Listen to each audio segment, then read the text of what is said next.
Salve, salve, nação rubro-negra, muito bom dia, sejam todos muito bem-vindos ao canal Marquinhos Flá Assunção. Nós estamos chegando agora na manhã dessa segunda-feira para trazer as últimas informações e repercutir a vergonha de ontem do Flamengo quando perdeu para o Botafogo por 4-1.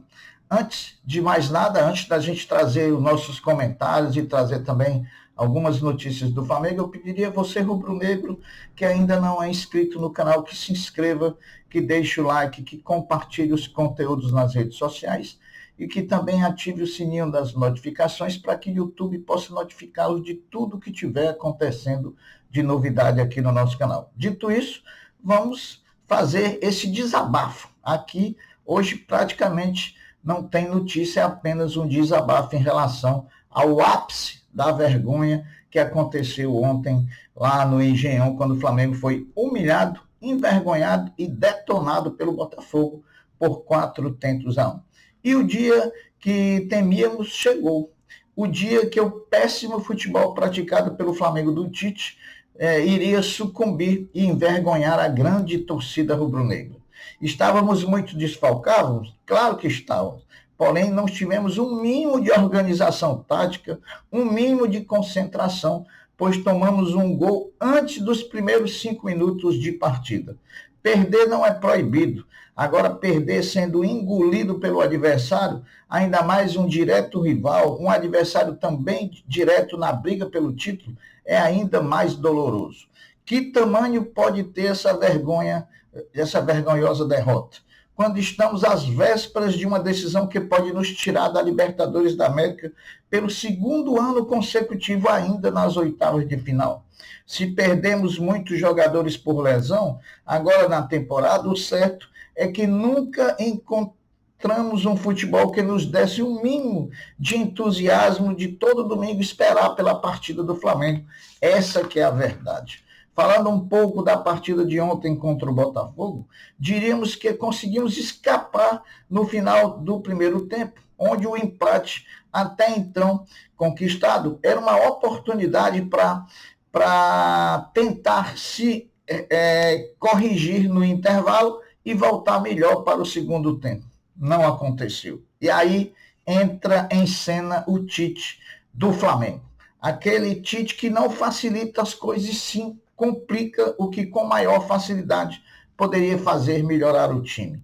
Léo Ortiz, que era o melhor jogador do Flamengo no primeiro tempo, deixa o setor de meio campo no segundo tempo para compor uma linha de 3 zagueiros, situação que nunca funcionou no Flamengo, essa que é a verdade. O fácil era só colocar Léo Pereira no lugar de Ayrton Lucas e manter Léo Ortiz na volância, onde ele estava muito bem no primeiro tempo, mas o Tite, como o professor Pardal, tem que inventar, né?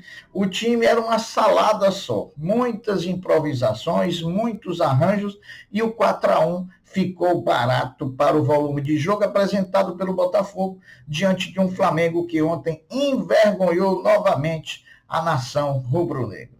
Por incrível que pareça, nem a derrota ainda consegue deixar o Flamengo fora da disputa do título brasileiro, porém, o desempenho pífio não nos faz crer em algum sucesso, a não ser que mude a atitude envolvida, o que é pouco provável pelo que temos visto. Lembrando que o Flamengo, com a derrota por 4-1, caiu do 3º lugar para o 4º lugar, perdendo a posição para o Palmeiras, que tem um jogo a mais junto com o Botafogo contra o Flamengo, né?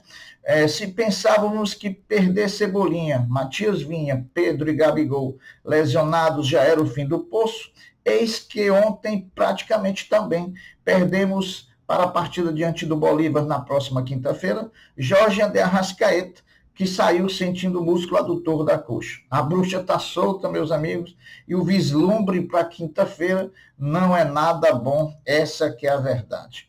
Entraremos talvez na nossa semana mais decisiva da temporada para o Flamengo, pois após o vexame de ontem, o vexame e o fiasco de ontem, vamos para uma batalha desequilibrada, jogando um futebol pífio e tendo que, além de tudo, a altitude como principal adversário, né?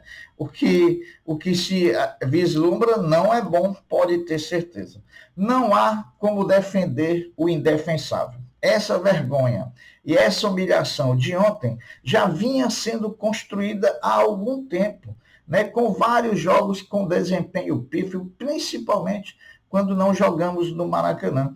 Temos sido engolidos pelos adversários. Basta lembrar uma semana bem recente, quando, apesar de termos conquistado a vaga para as quartas de final da Copa do Brasil, fomos massacrados e engolidos pelo Palmeiras quando perdemos o jogo lá no Allianz Parque por 1-0. Né? A situação deveria ter servido como alerta para que pudesse ter sido evitada essa de ontem. Não foi.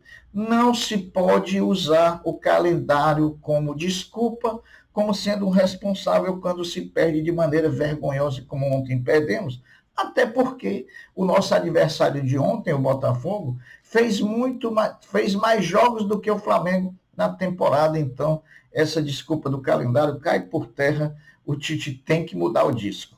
Que apareçam os culpados, pois se tem alguém que não tem culpa, somos nós, torcedores, é a nação rubro-negra que lota todos os jogos que o Flamengo disputa em qualquer lugar desse país, batendo recordes e mais recordes de público e não tendo as respostas que deveria vindo de dentro do campo. Essa que é a verdade. Enfim, não há evolução no trabalho do treinador Tite e do seu staff. Não há o mínimo de uma luz no fim do túnel para a gente esperar algo diferente. É esperar brilhar o individual de algum atleta do Flamengo para que possamos ter alguma chance de conseguirmos chegar em algum campeonato. Trocar o treinador agora não resolve, não há tempo suficiente, nem abre para uma mudança tão drástica. Pois estamos adentrando nas fases decisivas dos campeonatos. O tempo agora era para estar no ápice da forma. E o que vemos é justamente o contrário. É o pior momento do Flamengo na temporada. Que deem a cara todos, diretoria, comissão técnica e também jogadores, que não podem deixar de ser cobrados, que assumam seus erros, suas falhas e coloquem os pés no chão nesse momento para tentar salvar algo que nesse momento na fotografia se chama tenebrosa. Né? O que não pode é a instituição ser prejudicada pelas pessoas. Se há falhas na diretoria, e há. Se há falhas na comissão técnica, e há. E se há falha também nos jogadores, que há, que sejam responsabilizados e sejam dados nomes aos bois. Imaginar que para quinta-feira, lá em La Paz, a não ser... Imaginar o que para quinta-feira lá em La Paz contra o Bolívar, a não ser a força dessa camisa? Nem meu mais profundo otimismo é capaz de me deixar esperançoso para uma classificação. Volto a dizer, só me valho agora da mística rubro-negra, pois do humano, diretoria, comissão técnica e jogadores está difícil de enxergar algo bom nesse momento. Vamos para a Batalha de La Paz tentando salvar a guerra da temporada e seja o que Deus quiser. Não temos outra situação a não ser torcer e pedir a Deus que proteja. Amanhã, às 15 horas, na sede da CBF, acontecerá o sorteio dos confrontos e dos mantos das quartas de final da Copa do Brasil. 8 times estarão dentro do pote para serem sorteados. Flamengo, Atlético Mineiro, Atlético Paranaense, São Paulo, Bahia, Vasco, Juventude e Corinthians são o que restam para a Copa do Brasil.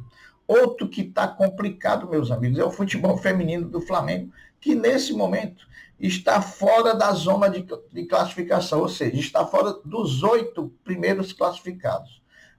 O Flamengo hoje é o 9º colocado e só resta uma rodada, né? Só resta uma rodada.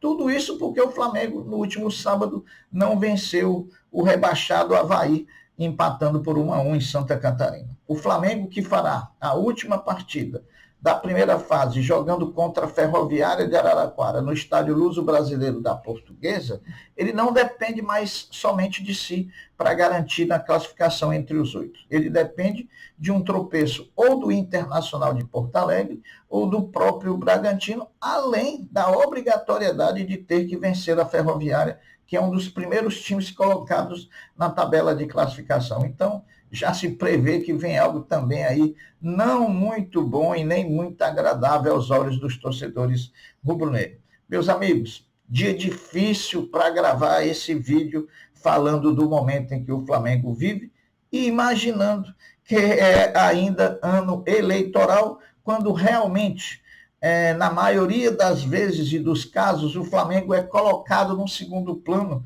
para que se possa alimentar os egos de alguns individuais componentes do Flamengo. Infelizmente, essa é a realidade. Vamos torcer para que, o nosso adversário, vamos torcer para que a gente pegue um adversário fraco na Copa do Brasil, para conseguirmos passar na quinta-feira em La Paz contra o Bolívia e que para no próximo domingo a gente retome a disputa pelo brasileiro com uma grande vitória diante do Bragantino do Maracanã. Isso é apenas um sonho. A realidade está totalmente diferente. Para mudar um pouquinho de assunto, falar que diante de tudo isso, está se vislumbrando uma boa notícia nesses próximos 2 dias, que é o retorno do atacante Michael ao Flamengo. Né? Sempre é bom a gente contar com grandes jogadores e Michael é um grande jogador, vai nos ajudar bastante se a gente se a gente conseguir essa classificação da Libertadores quinta-feira, nas quartas de final, o Michael vai ser de grande valia para algo melhor que possa acontecer pelo Flamengo. Volto a dizer, difícil gravar esse vídeo hoje, nesse momento que o Flamengo passa. Né? Merecíamos coisa melhor, merecíamos atitudes melhores e merecíamos futebol melhor, essa que é a verdade. Mas deixar de ser Flamengo não deixaremos nunca, mas jamais deixaremos de reconhecer que erros existem e que precisam ser solucionados e que caras precisam ser mostradas para que possam ser cobradas. É isso aí. Eu vou ficando por aqui, deixando uma até breve, uma até logo, dizendo fiquem todos com Deus, porque eu sempre estou com ele. Saudações rubro-negras. Fui.